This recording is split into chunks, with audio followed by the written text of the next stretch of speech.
देखो अनुराग क्या है, बहुत ही हार्ड वर्कर है, बहुत ही मेहनती है। उसको थोड़ी सी गाइडलाइन पे ही वो अपना काम खुद कर लेता था। कैसे इन्होंने किसकी प्रेरणा ली थी, कैसे आपने? इसने अब जो प्रेरणा है वो कहानियों से ली है सारी, जितने इंस्पिरेशन पर्सन्स थे उसके। जैसे मेन उसने लिटरेचर पढ़ा प्रेमचंद जी का, कि इतने गरीब माहौल में उसने अपना नाम कमाया और हिंदी साहित्य में वो एक छा गए।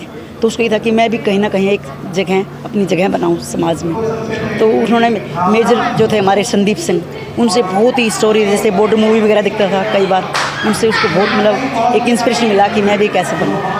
कहीं कोचिंग नहीं ली? कहीं कोचिंग नहीं ली, उसने सिर्फ ऑनलाइन मटेरियल पढ़ा। जो फिजिक्स वाले हैं उन्होंने अपने एक शौर्य एकेडमी बनाई हुई थी, उसमें अपने जो स्टाफ डाले हुए थे उनसे उसने। कहीं लगता था कि अनुराग फर्स्ट अटेम्प्ट में? नहीं, ऐसा तो कभी मैंने सोचा ही नहीं था फर्स्ट आ पाएगा।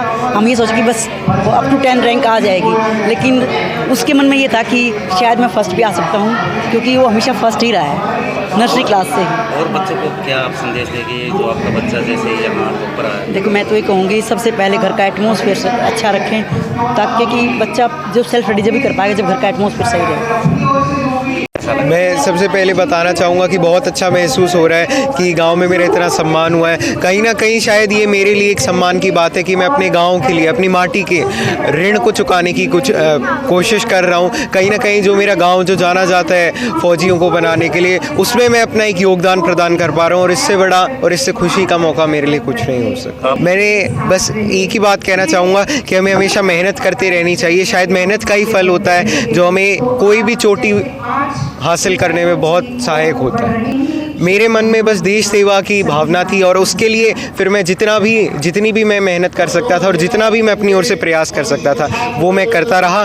ये फिर ऊपर वाले की दुआ थी और मेरे सभी बड़े बुजुर्गों का आशीर्वाद था कि मैं पहले ही अटेम्प्ट में ये कर सका। सबसे पहले मेरे मन में शहीदों के स्मारकों को देख के बहुत ही ज़्यादा उत्सुकता हुई थी कि मुझे भी देश की सेवा करनी है, मैं भी अपने जीवन को देश सेवा में लगाना चाहता हूँ। और वो उस समय जो सैक्रिफाइस और जो दान जो लोग अपने जीवन तक को समर्पित कर देते हैं देश के लिए, वो जो सम्मान की भावना जागृत हुई, उससे मैं देशभक्ति को लेके बहुत ही ज़्यादा प्रभावित हुआ और मैंने फ़ौज को ज्वाइन करने का डिसीजन लिया।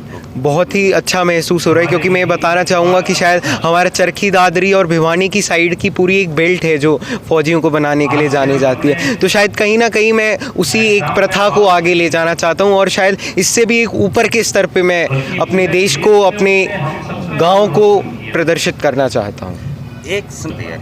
मैं बस यही कहना चाहूँगा कि जब हम किसी भी चीज़ को हासिल करने का जज्बा रखते हैं, उसके लिए मेहनत करने के लिए तैयार हैं, तो ऐसा कुछ भी नहीं है जो हम अपने जीवन में हासिल नहीं कर सकते हैं। कहीं ना कहीं वो देशभक्ति की भावना इतनी जागृति ला देती है इंसान के अंदर कि वो कुछ भी करने के लिए तैयार हो जाता है। युवाओं को क्या चाहोगे एनडीए के लिए? मैं युवाओं को बस यही प्रेरणा देना चाहूँगा कि अगर आप देशभक्ति की भावना रखते हैं अपने मन में, देश के लिए कुछ भी गुजरने की हिम्मत रखते हैं, तो मैं यही कहना चाहूँगा, अगर आप फ़ौज में जाना चाहते हैं तो देश के सभी युवा अपने पूरी सोच और अपने पूरे ज़ोर के साथ जितना भी ज़ोर लगा सकते हैं फ़ौज में जाने के लिए, वो सारा ज़ोर लगा दें। क्योंकि कहीं ना कहीं हम देश की सेवा करना चाह रहे हैं, हम कहीं ना कहीं उन शहीदों को आहुति या फिर उनके प्रति अपने सम्मान को प्रदर्शित करना चाहते हैं। और फ़ौज को नौकरी ना समझते हुए उसे एक श्रद्धा समझना चाहिए, देश के प्रति समर्पण समझना चाहिए।